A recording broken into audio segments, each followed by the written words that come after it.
पश्चिमी एशिया में जंग के हालात हो गए हैं। समंदर में अमेरिकी युद्धपोतों की तैनाती की वजह से ईरान को खुली चुनौती मिल रही है। ऐसे में सवाल यह है कि क्या ईरान पर अमेरिका का हमला किसी भी वक्त शुरू हो सकता है। अब दुनिया की नजर इसी टकराव पर टिकी हुई है, जहां पर एक चिंगारी बड़े विस्फोट में तब्दील हो सकती है। सैटेलाइट और ताजा खुफिया जानकारी के मुताबिक अमेरिका के B-2 स्पिरिट बम वर्षक न केवल तैयार हैं, बल्कि इस वक्त संभावित सैन्य हमले को लेकर के फुल एक्टिव हो चुके हैं। ट्रंप के शेड्यूल और सैन्य गतिविधियों को लेकर जो ठोस जानकारी सामने आ रही है वो इस तरह की है।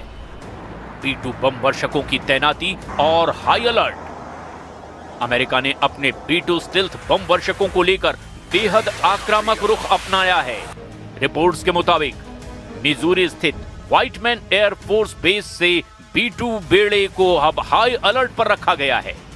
पिछले साल जून 2025 में हुए ऑपरेशन मिडनाइट हैमर के दौरान इन्हीं बम वर्षकों ने ईरान के भूमिगत परमाणु ठिकानों जैसे फोर्डो और नतांज पर 30,000 पाउंड के GBU-57 बंकर बस्टर बम गिराए थे। डियोगो गार्सिया का मूवमेंट।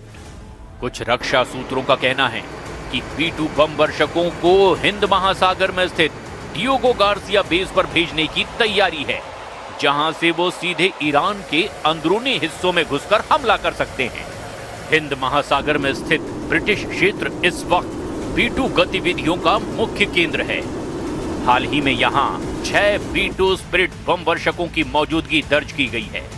ये बेस ईरान की पहुंच से दूर है, लेकिन B-2 यहां से सीधे ईरान के परमाणु ठिकानों जैसे फोर्डो पर भी हमला करके वापस लौट सकता है।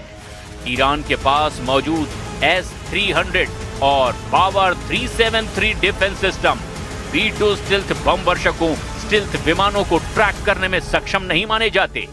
इसीलिए ट्रंप प्रशासन इन्हें सबसे सटीक विकल्प मान रहा है।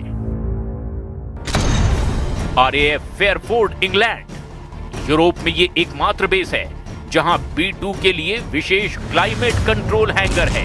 हालांकि ताजा रिपोर्ट के मुताबिक ब्रिटेन ने अपने बेस से हमले की अनुमति देने में कुछ हिचकिचाहट दिखाई है, जिससे अमेरिका अब डियोगो गार्सिया और गुआम पर अधिक निर्भर है।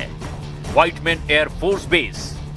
यदि अमेरिका नॉन स्टॉप मिशन चुनता है तो B-2 सीधे अमेरिका से उड़ान भरकर बीच हवा में ही ईंधन भरते हुए ईरान पहुंच सकते हैं। B-2 बम वर्षकों के लिए प्रायोरिटी टारगेट्स को खुफिया दस्तावेजों जैसे कि ISW और CSIS रिपोर्ट्स के साथ शेयर किया गया है। और अब यहां पहले उसे भी समझ लीजिए।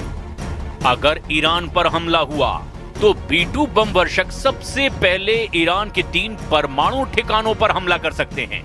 फोर्डो परमाणु अड्डा। पहाड़ों के नीचे यहां ईरान का सबसे गुप्त यूरेनियम संवर्धन केंद्र है। इसे केवल B-2 के गिराए गए 30,000 पाउंड के बंकर बस्टर ही नष्ट कर सकते हैं। नतांज परमाणु अड्डा। पिकैक्स पर्वत के पास यहां ईरान ने अब नई तालेघन 2 सुरंगें बनाई है। B-2 का उद्देश्य इन सुरंगों के प्रवेश द्वारों को सील करना और आंतरिक मशीनरी को नष्ट करना है। पर